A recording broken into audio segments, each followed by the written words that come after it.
하나님의 말씀 보겠습니다. 욥기 34장 1절에서 9절까지 말씀 우리 한 절씩 교독하겠습니다. 엘리후가 말하여 이르되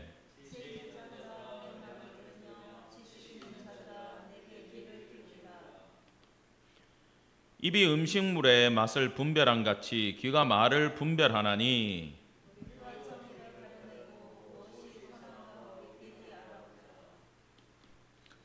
욥이 말하기를 내가 의로우나 하나님이 내 의를 부인하셨고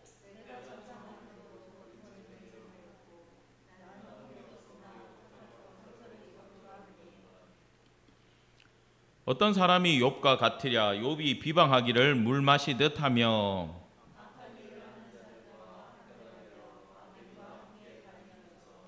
같이 보겠습니다. 이르기를 사람이 하나님을 기뻐하나 무익하다 하는구나. 아멘. 오늘 말씀의 제목은 배시몬을 끌어들인 엘리후입니다. 지금 이 욥기 전체가 말하고 있는 것이 뭐냐 하면은 하나님이 욥을 봤을 때 1장을 기억하셔야 돼요. 하나님은 욥을 의롭다라고 일단 인정하고 욥기가 시작됩니다. 이걸 욥기의 전제라 그래요. 그런데 의로운 욥한테 하나님이 고난을 허락하셨습니다. 문제는 하나님이 욥에게 고난을 주셨다라는 것을 모르는 인간들끼리의 논쟁이 뭐냐? 바로 욥기라는 거예요.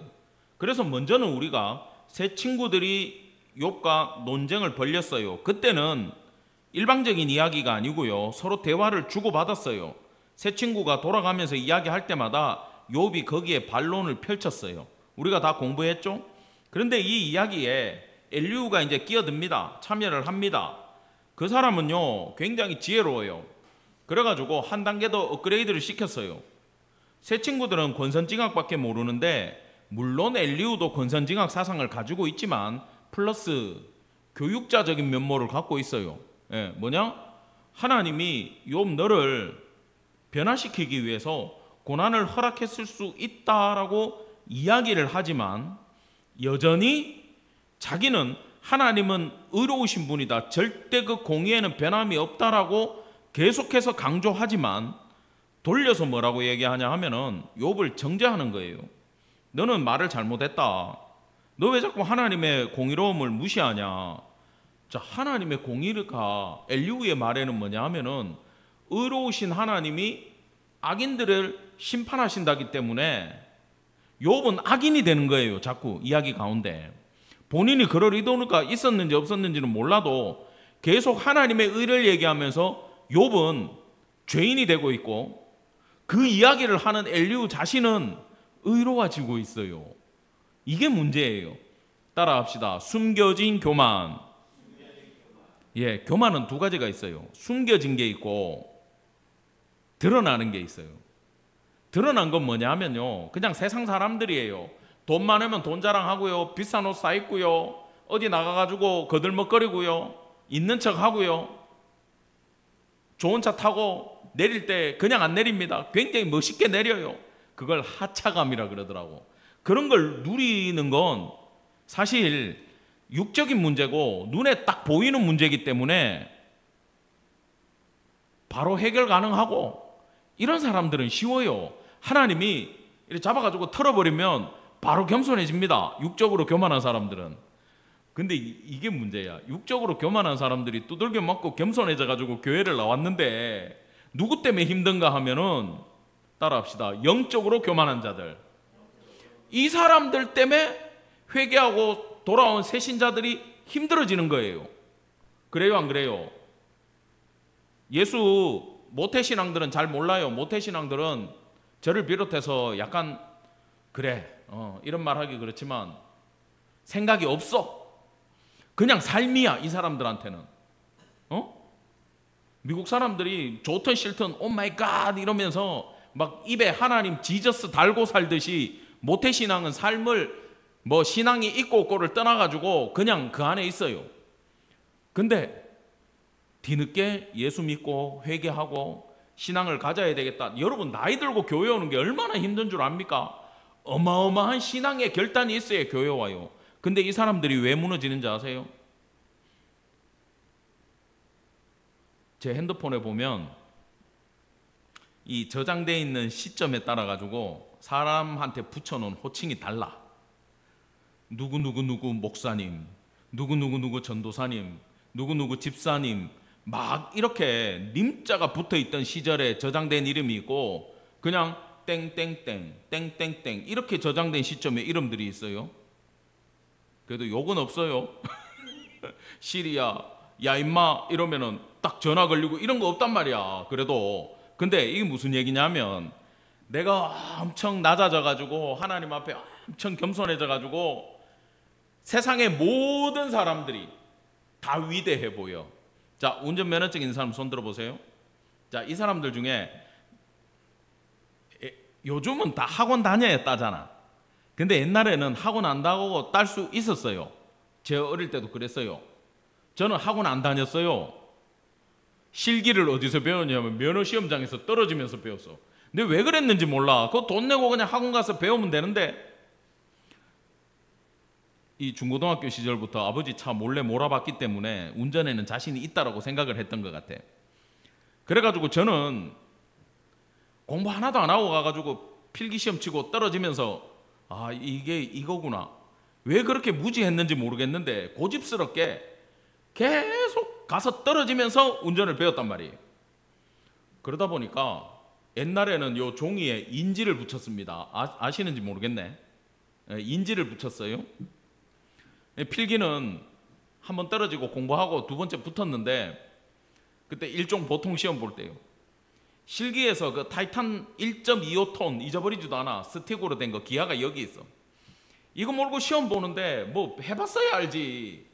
후진하다가 시동 꺼트려가 떨어지고 금 밟아서 떨어지고 진짜 몇 번 만에 붙었는지 모르겠어요. 나중에 종이에 인지 붙일 데가 없더라고. 그래서 지금 캐나다에 있는 그 노은성 친구 목사한테, 그 친구는 학원 나왔어. 그래가지고 내가 야, 이거 도저히 안 되겠다. 근데 내 자존심에 지금 와서 학원 가기는 그렇고 어떻게 하면 좋겠냐. 그러니까 이 친구가 운동장에 그림을 그리는 거야. 그러고는 나 데리고 가가지고, 자, 이 시점에서 이 라인에 네 어깨가 오면 핸들을 꺾어. 학원에서 알려준 방법을 나한테 막 설명해 주는 거야. 그리고 시험 보기 전에 시험장 근처에 학원이 있어. 거기 가. 그럼 10,000원 내면 한번 태워줘. 그거라도 타보고 들어가. 그 이야기 듣고 진짜 시키는 대로 공식을 외우고 학원 가가지고 돈 내고 한번 차를 타보고 시험 보고 붙었어요. 붙어가지고 주님 감사합니다. 다 합격해가지고 집에 돌아오는데, 한국 사람들 그런 말이 있대요. 운전할 때 내보다 빨리 가면 미친놈이고 나보다 늦게 오면은 바보라고 욕한대요. 또 아무도 동조를 안 해주니까 재미가 없잖아요. 하여튼 유튜브에 그런 말이 있더라고. 그런데 그때는 내가 정말 힘겹게 면허를 따다 보니까 도로에 다니는 사람들이 정말 대단해 보이는 거야. 그 시점에 어떻게 저렇게 운전을 잘할까? 저분은 어떻게 면허를 땄을까? 엄청 내가 하루밖에 안 갑디다 존경 어린 눈빛으로 운전하는 사람들 쳐다본 적이 있어요. 자꾸 떨어지다 보니까 트라우마 될 뻔했어. 그런데 인생도 똑같아. 겸손해지면요, 교회 다니는 모든 사람들이 위대해 보여요. 근데 좀 다녀보면 어떤 일이 생깁니까? 사람 다를 거 없다. 다 똑같다. 거기서 거기다. 직분자도 똑같다.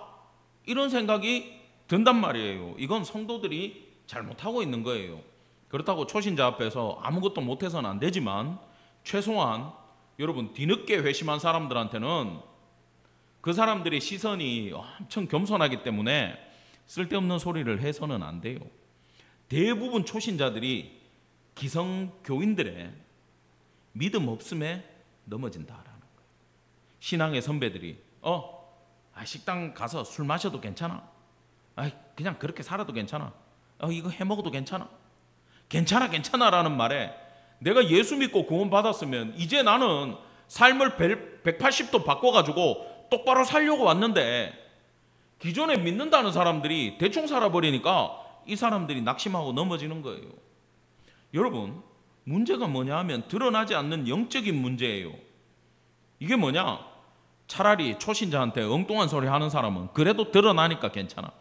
문제는 따라합시다. 거룩한 척, 기도하는 척, 믿음 있는 척, 이 척척척 하는 신자들 때문에 문제가 되는 거예요. 겉으로는요, 교회 가면 막 기도하고 앉아 있어요. 아이고 성도님 오셨습니까? 굽신굽신해, 겸손해. 행동도 겸손하고 입술은 기도하고, 근데 마음속은 판단하고 있어. 저 목사님은 왜 저럴까? 저 전도사님은 왜 저럴까? 여러분, 이 일이 없는 일 같지만 실제 기성교회 가운데 가장 교회 내에서 큰 문제가 이거예요. 새벽기도 하는 사람은 새벽기도 안 하는 장로들 뒤에서 씻고 있고요. 철야예배 나오는 성도는 철야예배 안 나오는 청년들 씻고 있어요. 왜요? 내 의가 있기 때문이에요. 이게 뭐냐? 바로 드러나지 않는 영적인 문제고, 이게 숨겨져 있는 교만이라는 거예요. 여러분, 오늘부터 계속해서 엘리후는요, 놀라운 이야기, 하나님에 대해서 엄청 정확하게 얘기를 합니다. 10절부터 30절까지 엄청 정확하게 얘기를 해요. 한마디도 틀린 게 없어. 말은 너무 잘해요. 근데 틀렸어요. 왜요? 그 말을 하는 사람이 그 말을 통해서 나의 의를 드러내기 때문입니다. 여러분, 이게 문제입니다. 우리가 남을 비판할 때 조심해야 되는 게 뭐냐? 너는 왜 그래 사니라고 얘기하는 사람은 나는 그렇게 살지 않아라는 게 전제되기 때문에 그래요. 그 사람의 잘못을 이야기할 때는 항상 그 잣대를 누구한테 적용해야 됩니까? 나한테 적용해야 돼요. 나도 그렇게 살지 못합니다. 아무 말 못할 필요는 없어. 나도 안 되는데 니도 안 되는구나. 우리 열심히 해보자 그러면 되지. 그냥 무턱대고 너는 왜 그렇게 사니 그래 버리면 똑같은 죄인이 되는 거예요. 여러분, 항상 이 숨겨져 있는 교만을 조심하는 성도 되기를 바랍니다. 1절입니다. 엘리후가 말하여 이르되, 우리 지난주 기억나죠? 33장 31절에서 33절 사이에서 욥한테 계속 침묵을 요구하면서 내 얘기 들으라고 얘기를 했어요. 욥은 얘가 침묵하라고 얘기 안 해도, 할 말 있으면 해보라고 얘기 안 해도 욥은 아무 말할 생각이 없었습니다. 배웠지요? 근데 이제 욥이 실제로 아무 말을 안 하니까 엘리후는 싸움이 안 되잖아. 뭔가 대답을 해줘야 논쟁을 할 수 있는데, 내 잘난 걸 드러내려고 너 조용히 하라고 얘기를 했는데 진짜 조용해 버리니까 지금부터 지가 물어보고 지가 대답하고, 지가 물어보고 지가 대답하는 이런 형식의 대화가 이어집니다. 그러면서요, 2절 다 같이 읽어봅시다. 시작. 지혜 있는 자들아 내 말을 들으며 지식 있는 자들아 내게 귀를 기울이라. 여러분, 이게 무슨 말이냐 하면은, 대화 가운데에 지혜 있는 자들아 그러면서 세 친구를 비롯해서 청중들을 끼워 넣어요. 따라합시다. 배심원. 지금 완전 분위기가요, 재판정에 배심원을 세우고 있는 그런 언어를 쓰고 있어요.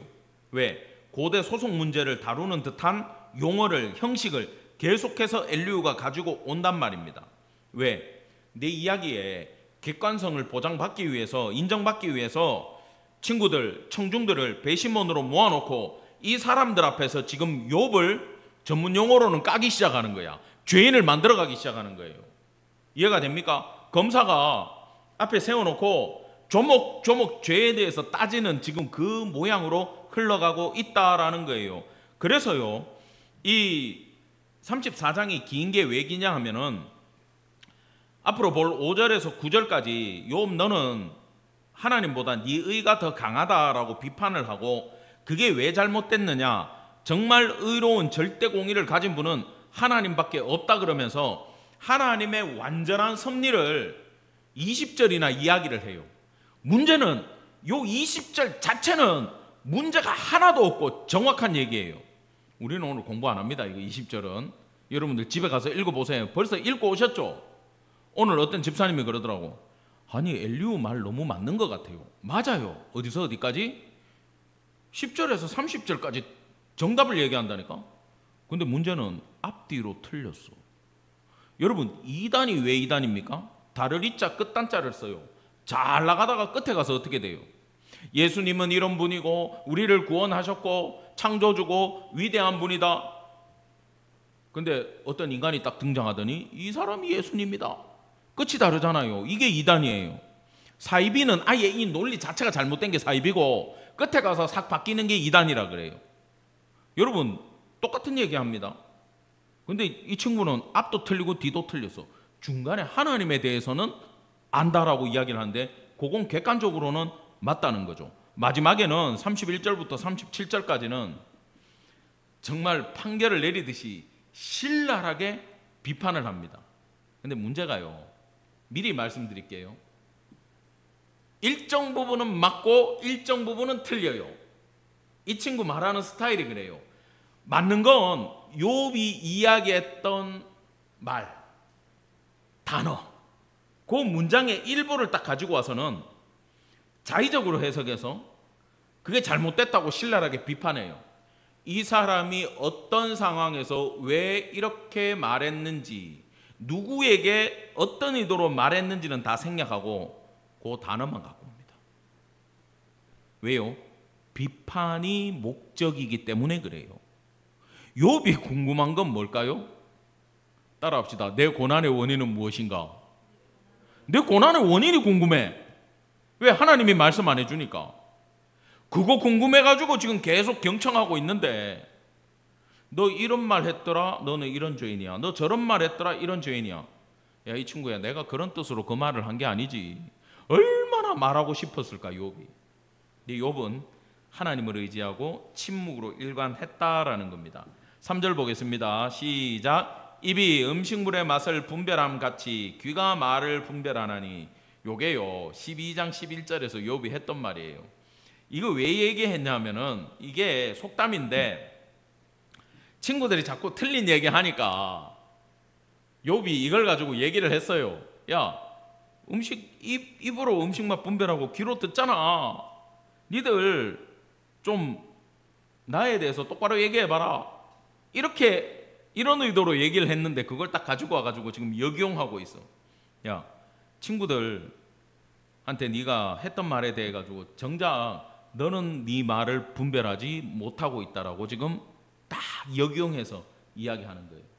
여러분 말싸움 할 때 특히 부부 사이에 말꼬리 잡지 마시기 바랍니다. 그리고 말 실수한 거 있잖아요. 기억하지 마세요. 언제 2007년도에 가을에 결혼기념일 날 당신이 나한테 그랬잖아. 여러분 그런 거 절대 하시면 안 돼. 여자분들 이런 거 다 기억하더라고. 기억하지 마세요. 나중에 하나님이 여러분의 죄를 그렇게 기억하시면 어쩔 거예요? 왜 웃으세요, 집사님? 주일날은 방어를 잘 하셨는데 이번에는 웃으셨어? 혹시 옆에 계신 분이 기억을 합니까? 아니에요? 오늘도 여전히 잘 빠져나가셨습니다. 보고 배워야 돼요. 자, 이런 걸 우리가 조심해야 되는데 이 엘리후는 욥이 했던 말 그거 다 꼬집어 가지고 반대로 딱 얘기할 때 이거 듣는 사람 심정이 어떨까요? 나는 그러려고 그 말을 했던 게 아닌데, 너무 억울해 가지고 했던 말인데, 야, 정말 화가 날 겁니다.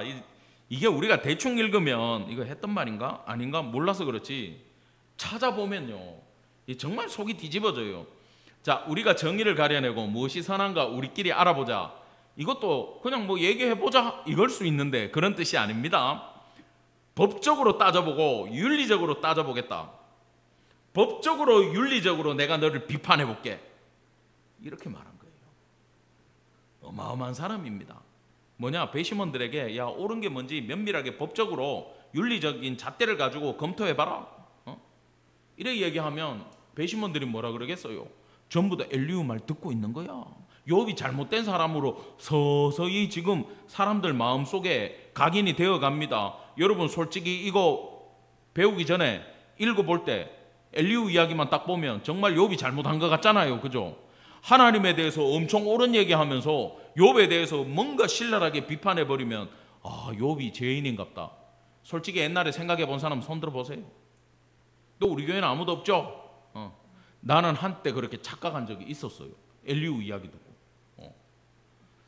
자, 욥이 말하기를 내가 의로우나 하나님이 내 의를 부인하셨고 내가 정당함에도 거짓말쟁이라 하였고 나는 허물이 없으나 화살로 상처를 입었노라 하니. 자, 이 말이 반은 맞고 반은 틀린데 의로우나라는 이 단어는 나는 의롭다라고 단정하는 뜻으로 나는 완전 의로운 거야.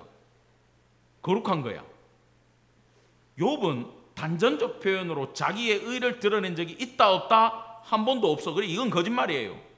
그러나 내 의를 부인하셨고 이걸 얼굴을 돌려버렸다라는 뜻인데 27장 2절에서 요 말은 했어요. 자, 나는 의로우나 하나님이 내 의를 부인하셨고 딱 들을 때 하나님 내 의를 부인하셨고 내가 어디서 들어본 것 같아. 그러면 앞부분에 내가 의로우나라고 말했는 것 같아요? 안 했는 것 같아요? 다른 사람 들으면 했는 걸로 들린다니까요. 얘가 교묘한 거야. 이렇게 했던 말과 안 했던 말을 섞어가지고 교묘하게 욥을 하나님 앞에서 자신이 더 의롭다라고 얘기하는 놈으로 네가 잘못되라고 돌려까면 뭐예요? 내가 의롭다라고 이야기하고 있는 거예요. 지금 욥한테. 6절도 마찬가지입니다.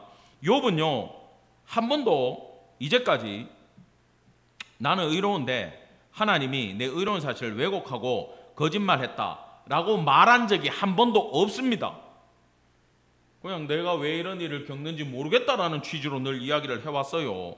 자, 이게 왜 공정하지 않냐 하면은 욥은 지금까지 하나님에 대해서 어떻게 생각했냐 하면 하나님의 지혜, 거룩하심, 공의로움에 대해서 9장, 24장에서 계속 언급을 했어요. 하나님은 공의롭고 하나님은 지혜롭고 하나님은 거룩하다. 이게 욥의 마인드야. 근데 그거는 다 빼버리고 부분적으로 갖고 와가지고 욥을 공격하기 시작하는 거예요. 그러면서 욥이 힘들어가지고 하소연했던 그 단어들 갖고 와가지고 자기가 자의적으로 말을 만들고 얘는 계속해서 하나님을 대적하고 불평한 사람이다라고 지금 매도하고 있는 겁니다. 그래서 이 엘리후가 가지고 있는 이 논리에 의하면 친구들하고 똑같은 게 이거예요. 권선징악인 거야. 그러니까 얘가 지금 징계를 받고 있으면 얘는 무조건 악인이 돼야 돼. 이 부분에 대해서는 엘리후도 벗어나지 못하는 거예요. 그래서 계속 지금 몰아가는 겁니다. 지금 검사가. 이제는요 7절에서 9절 이 뒤에 나오는 이야기는 아예 사실이 아니에요. 그냥 거짓말하고 있어요. 자, 봅시다. 어떤 사람이 욥과 같겠느냐? 왜? 뒤에 나오는 이야기를 합리화시키기 위해서 지금 이런 문장을 만들고 있어요. 욥이 비방하기를 물 마시듯 하며 한 적이 있어요? 없어요? 없어요.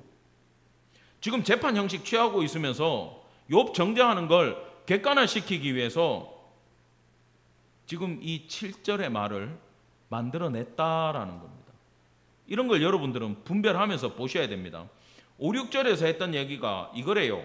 욥은 스스로 의롭고 하나님은 내 의를 제해버렸고 나는 정직한데 하나님은 나를 거짓말쟁이로 만들었고 나는 허물이 없는데 불치병을 주셨다. 일부는 맞고 일부는 틀린 말이잖아요. 욥이 실제로 의롭죠. 왜? 하나님의 의는 아니지만 나는 윤리적으로 도덕적으로 종교적으로 의롭게 살았다. 욥이 했던 말 아닙니까? 근데 지금 그걸 하나님의 의에 도전하는 걸로 풀어버리면 문제가 돼버린다라는 거예요. 그러면서 이제 뒤에 나오는 모든 내용으로 욥을 비난하기 시작합니다. 악한 일을 하는 자들과 한패가 되어 악인과 함께 다니면서 욥은요 악인하고 다닌 적이 없어요. 오히려 악인들 비판하고요 재판하고요 그들을 돌이키고요. 기억납니까 안 납니까? 그렇게 살았고 지금 욥은 외톨이기 때문에 패거리도 없습니다. 아픈 사람이 뭐 악인들하고 패를 지어 다닙니까? 말 만들고 있는 거예요. 지금 여기 한패가 됐다라는 건 악인이다. 아예 악인이라고 그냥 단정을 해버린 거예요. 동등하다. 연합체다. 한몸이다. 이렇게 얘기를 하고 있습니다. 9절입니다. 이르기를 사람이 하나님을 기뻐하나 무익하다 하는구나. 욥이 그 대화하면서 악인의 번영 얘기했습니까? 안 했습니까? 했어요. 나도 기억나요. 기억력 안 좋아도 생각나. 소발인가? 계속 주장하니까 야 악한 자 즐거움 금방 소멸된다 하니까 욥이 아니던데 그러잖아. 기억나죠? 악한 자들 잘만 살던데 의인이 불행할 때가 있던데 사실이잖아요. 그렇게 얘기를 했지 욥이 지금 이 엘리후 말처럼 이야기한 적은 없습니다. 이게 뭐냐? 지금 하나님의 의를 옹호하는 척하면서 결국 욥을 비판하는 건 나는 그렇지 않고 거룩하고 의롭다를 강조하고 있는 문장이라는 거예요. 자, 10절부터 30절까지 얘기는요, 엘리후가 엄청 지혜롭다고, 자기가 지혜롭다고 자랑을 엄청 하면서 그걸 누구를 드러내느냐? 하나님을 드러내고 있어요. 하나님의 절대 공의를 강조하면서 내가 지금 20절이나 얘기할 정도의 지식을 가지고 있다, 지혜를 가지고 있다라고 이야기를 풀어나갑니다. 그러면서도 그 시작이 뭐냐? 10절입니다. 다 같이 보겠습니다. 시작. 그러므로 너희 총명한 자들아 내 말을 들으라. 하나님은 결코 악을 행하지 아니하시며 전능자는 결코 불의를 행하지 아니하시고. 자, 이 문장에서 앞에 있는 결코는 한글 성경에는 생략을 해놨어요. 우리나라 말이 그래요. 똑같은 거 반복되면 빼버려요. 근데 이건 성경적으로 번역할 때는 중요한 말이에요. 빼면 안 돼요. 하나님은 결코 악도 안 행하고 전능자, 여전히 하나님이죠. 결코 불의를 행치 않는다. 맞는 말이죠. 너무 정확하지 이거는. 근데 이렇게 두 번 결코를 넣는 거는 욥 너는 결코 의롭지 못하다라고 지금 비난하기 위해서 하나님을 두 번이나 강조하고 있다라는 겁니다. 이 친구가 안타까운 게 그거예요. 상상할 수 없는 지혜를 갖고 있었어요. 욥이 고난을 겪는 게 하나님의 연단의 목적이 있다. 맞잖아요. 이걸 알았는데도 여전히 그 당시의 지식 수준을 못 벗어나는 게 바로 이런 면이라는 겁니다. 그래서 자기가 중간에 이야기 끼어들고 굉장히 예의 있는 척하고 내 말 들어달라고 부탁을 하고 나는 연소하지만 말 한번 해볼게 그랬지만 결국 이 엘리후 마음속에 있는 생각은 욥 너는 죄인이고 너는 의롭지 못하고 넌 그래서 하나님한테 징계받는 존재야. 여러분 이게 내 속마음이라면은 겉으로 먼저 연단시켜서 하나님이 의롭게 만들기 위해서 그런 것 같아요 라고 아무리 좋게 둘러댄 얘기도 뭐가 돼요? 다 거짓이 돼버리잖아요. 본심이 이거라는 거예요. 그래서 우리는 엘리후의 이야기를 조심해야 된다는 겁니다. 자, 이게 핵심이에요. 이 10절부터 30절까지 말하는 하나님에 대한 주장을 제가 요약을 했어요. 뭐냐 하면은 성경의 기본적인 주제입니다. 억압받는 자의 고통, 부르짖음을 하나님은 결코 외면하지 않으신다. 신구약 성경에 다 나와 있는 내용이에요. 하나님은 억압받는 자, 고통에 부르짖는 자 절대 외면치 않으시고 하나님은 그 기도 들으신다. 맞아요, 안 맞아요? 맞지. 근데 이걸 지금 욥에게 얼마나 삐딱하게 적용을 시키냐 하면은 맞는 이야기를 가지고 잘못 적용시키는 거야. 욥 네가 가난하고 연약한 자를 학대했기 때문에 네가 지금 가난하고 연약해져 가지고 하나님한테 연단을 받고 있는 거야 라고 이야기를 하고 있어요. 성경에 옳은 얘기를 가지고도 욥한테는 이런 식으로 지금 적용을 시키고 있다는 거예요. 근데 실제로 욥은요 29장에서 기억 안 납니까? 약한 자들 내가 돌보고 연약한 자들 세우고 가부 위해주고 내가 다 챙겼다. 욥은 그런 삶을 살았지 한 번도 그 사람들을 억압하거나 힘들게 한 적이 없었다라는 거예요. 그래서 이 부분은 뭐냐? 엘리후도 친구들하고 다를 바가 1도 없다라는 겁니다. 이제 마지막 세 번째 단락으로 넘어갑니다. 그대가 하나님께 아뢰기를 내가 죄를 지었사오니 다시는 범죄하지 아니하겠나이다. 내가 깨닫지 못하는 것을 내게 가르치소서. 내가 악을 행하였으나 다시는 아니하겠나이다 하였는가? 잘 나가다가 네가 한 적이 있느냐? 회개한 적이 있느냐? 하나님께서 그대가 거절한다고 하여 그대의 뜻대로 속전을 치르시겠느냐? 그러면 그대가 스스로 택할 것이요 내가 할 것이 아니니 그대는 아는 대로 말하라. 너 회개한 적 없잖아. 너 한 번도 떼운 적 없잖아. 그러니까 너는 맞고 있는 거지. 통상적인 악인들이 계속 하나님한테 징계받을 수밖에 없는 이유라고 하면서 욥한테 그대로 적용시켜 주는 거예요. 나는 이 앞에 이야기보다 이 부분이 더 기분 나쁘더라고. 읽다가 여기서 내 이거 읽다가 아침에 혈압약 먹었잖아. 확 올라가더라고. 이거 읽는데 뒤에 가면 더 합니다. 봅시다. 슬기로운 자와 내 말을 듣는 지혜 있는 사람은 반드시 내게 말하기를 욥이 무식하게 말하니 그의 말이 지혜롭지 못하도다 하리라.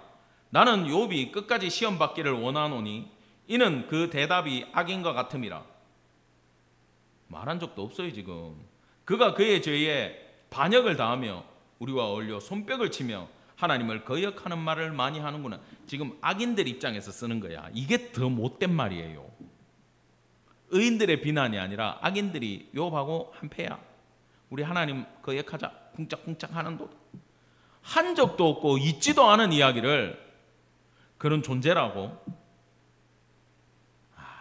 악담을 쏟아내는 거죠. 여러분 결론입니다. 이 엘리후의 말의 문제가 아까도 말씀드렸듯이 적당한 진실과 적당한 거짓이 섞여 있어요. 모든 상황을 본인이 원하는 대로만 보고 있습니다. 왠 줄 아세요? 자기 생각에 갇혀 있기 때문에. 넌 무조건 죄인이 돼야 돼. 네가 그렇게 사는 건 넌 무조건 죄인이야. 이 생각에 갇혀 있기 때문에 내가 보고 싶은 대로 보고 듣고 싶은 대로 듣는 거예요. 근데요, 이 문제가 이 시대를 살아가는 모든 크리스찬들에게 다 있는 문제입니다. 보고 싶은 대로 보고 듣고 싶은 대로 듣는 거. 저는 목회를 하면서 이걸 경험을 진짜 많이 했어요. 나는 분명히 A라고 설교를 했는데 예배 끝나고 밖에 나가는데 목사님 은혜 많이 받았습니다. 그래 내가 그 말이 진짜까 싶어가지고 아니 어느 부분에서 은혜를 받으셨어요? 물어봤어 또 내가. 그러니까 목사님 오늘 설교 가운데 이렇게 말씀하셨는데 그게 저한테 너무 위로가 됩니다 이러는 거야. 내가 충격을 받았어. 예 그러고 와가지고 내 원고를 다시 봤어요. 저는 그렇게 말한 적이 없었어요. 깜짝 놀랐어. 뭡니까? 제가 이야기하는 걸 들으면서 본인의 생각으로 그걸 뭐 한 거예요? 자기 원하는 대로 들어버린 거잖아요. 여러분 사기꾼들이 사기칠 때 다 돈 사기잖아요. 그죠? 대부분. 오늘 아침에 뉴스만 봐도 그게 나오더라고. 시골에서 카페를 하는 사장님인데 누구누구 연예인 매니저라 그러고 전화가 왔대. 그러면서 며칠 뒤에 우리가 그쪽 지역을 갈 건데 검색하다 보니까 그 카페가 있는데 우리 연예인 누가 이 술을 너무 좋아한다. 그래서 이 술을 미리 좀 준비해 놓으면 안 되겠냐. 그거 어디 파는데요? 그러니까 A사에 판대. 그 연락처 좀 주세요. 그러니까 내가 안 그래도 거기 갔다가 그 귀한 술이 있길래 200몇만 원 해. 260만 원 가까이 해요. 그 술이 있길래 그 A라는 그 술 판매하는 주류 업체에 연락처하고 명함 내가 받아놨다 그러면서 연락처를 준 거예요. 그러면 주인은 그 손님 거를 생각해가지고 그 술 파는 집에 연락해서 그 술을 받아 놓을 거 아닙니까? 그죠? 근데 이 옷들이 다 사기꾼들이야. 근데 이 주인이 생각을 했대. 이 시골 구석까지 그 연예인이 왜 오며 하필 그 연예인이 왜 우리 집에 오고 왜 하필 그 술이 먹고 싶다고 그럴까? 얼마 전에 봤던 뉴스인지 뭐가 생각이 나더래. 이놈들 사기꾼들 아니야? 그리고 오히려 본인이 계약금을 안 주고 이 매니저 보고 그럼 당신이 계약금 걸어놔라. 그럼 온다 그러면 내가 그 술 받을게. 이런 식으로 이 사람이 계약금을 걸게 만들었던 거야. 근데 이제 난리가 난 거지. 술 안 사겠다 그러니까. 그러면서 막 욕을 하고 난리를 치더래. 그래 이게 신종사기래요. 신종사기 이름이 있더라고. 여러분 그 시골에서 술집 하는 이 아저씨가 욕심이 있었다면 덤볐겠어요? 안 덤볐겠어요? 덤볐겠죠. 돈이 필요했다면 258만 원짜리 팔아가지고 한 150만 원이라도 벌어야 되겠다. 그 생각을 했으면 이건 뭡니까? 안 뭡니까? 하나님이 나한테 준 기회예요. 그리고 덥석 물 거 아니에요. 근데 이 사람은 분별을 했다라는 거지. 왜? 그럴 일이 없다라는 생각을 한 거예요. 여러분 듣고 싶은 대로 듣는 사람들은요 사기당하기 딱 좋아요. 사기꾼들이 돈 필요한 사람한테 그 시골에 장사 안 되니까 이야기하면 물겠지라고 생각을 하고 덤빈 거 아니야. 근데 대부분 돈 사기당하는 사람들은 돈이 아쉬운 사람들이에요. 그 말도 안 되는 이자를 가지고 접근을 하더라고. 나도 겪어봤어요. 물론 나는 거기 넣을 돈도 없어가지고 안 당했는데 주변에서 거기 막 투자를 하는 거야. 왜? 돈이 아쉬우니까. 그래 된다. 사람이 다 그래 돼요. 근데요, 이게 세상 문제면 그냥 사기당하고 돈만 잃고 끝나면 돼요. 근데 사랑하는 성도 여러분, 이게 하나님의 말씀에 대해서, 하나님의 선포에 대해서, 하나님의 기준에 대해서 내 듣고 싶은 대로 듣고 내 원하는 대로 해석을 해버리면, 적당히 진실로 받아들이고 적당히 내 생각으로 받아들여버리면, 자칫 잘못하면 이건 영생을 잃어버리고 생명을 잃어버리는 결과가 올 수도 있다라는 겁니다. 그래서 내 듣고 싶은 대로 듣는다라는 이 부분은 하나님의 말씀에 대해서는 절대 해서는 안 되는 생각입니다.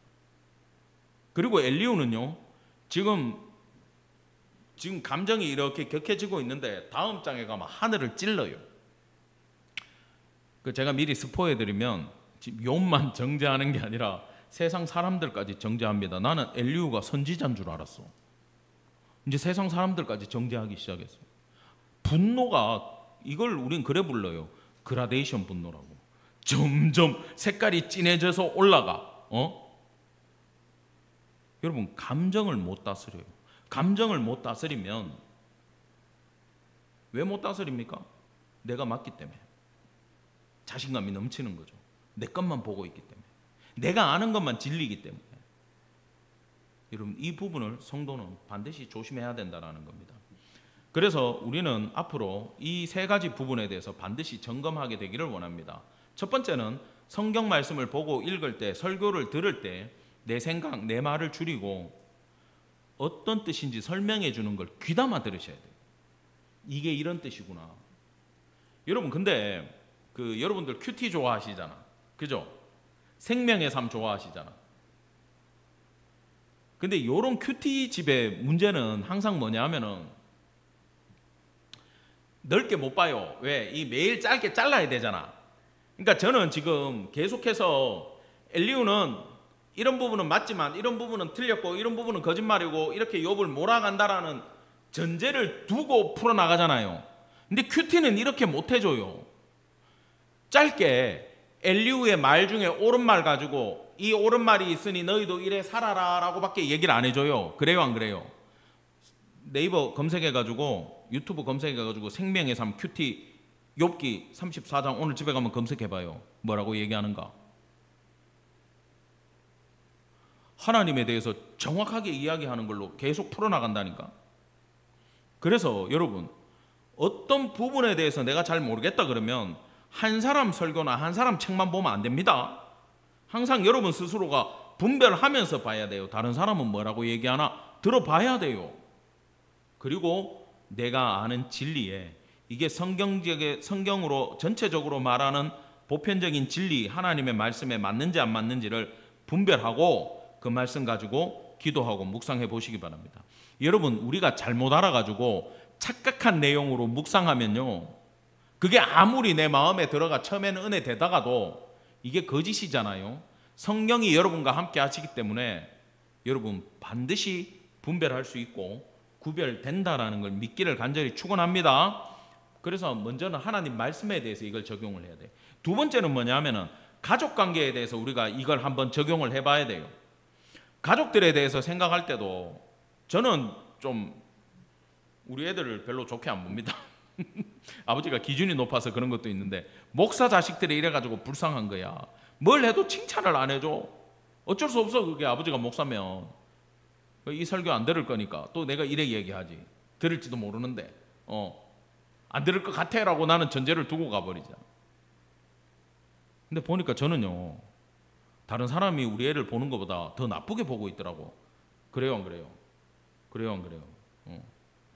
교회 오면 기분 좋은 게 집사님들이 우리 애들 칭찬해 줄 때 사실 기분이 좋아요. 쟤들 집에 가면 맨날 혼만 나는데 교회 오면 그래도 집사님들 사랑받아서 좋다. 그래서 저도 어떤 부분에 대해서는 조금 생각을 바꾸기로 했어요. 근데 반대 경우도 있어요. 내 애는 잘한다. 부모가 그렇게 생각한다니까. 내 애는 잘한다. 내 애는 똑똑하다. 내 애는 잘 될 거다. 좋다, 좋다. 남들이 봤을 때는 쟤는 지금 문제가 심각한데, 저는 지금 영적인 문제가 심각한데 쟤는 안 될 것 같은데 어떡하지 하고 남들은 기도하는데 부모는 기도를 안 해. 왜? 너무 내 자식이 잘났어. 이 부분에 대해서도 여러분 반대의 경우도 있기 때문에 항상 점검하고 가시기를 바랍니다. 이거 왜 점검하라 그러냐면 그래야 기도를 부모가 똑바로 할 수 있어요.